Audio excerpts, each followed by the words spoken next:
আমাদের সবার এই জায়গায় ঐক্যবদ্ধ হতে হবে। আমরা বাংলাদেশটার প্রশ্নে আমাদের সবাইকে এক থাকতে হবে।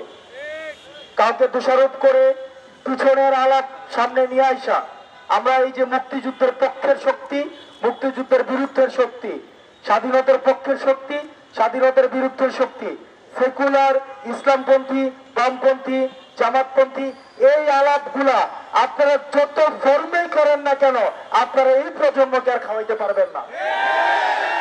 আপনাদেরকে ভবিষ্যৎ নিয়ে ভাবতে হবে। বারবার অতীতকে টেনে নিয়ে আসা, বর্তমানের বাস্তবতায় আপনি যত হচ্ছে টানাতে যাবেন, এগুলো আমাদের এই প্রজন্মকে আরো বেশি ক্ষুব্ধ করবে। আমরা আপনারা ক্ষমতার দ্বন্দ্ব হইতে আমরা চাই না। আমরা চাই ভবিষ্যৎকে সামনে রেখে আমরা যেভাবে অতীতকে বর্তমানের কাঠগড়ায় দায়ী করি, ঠিক এইভাবে বর্তমানকে ভবিষ্যতের কাঠগড়ায় দায়ী করাবো।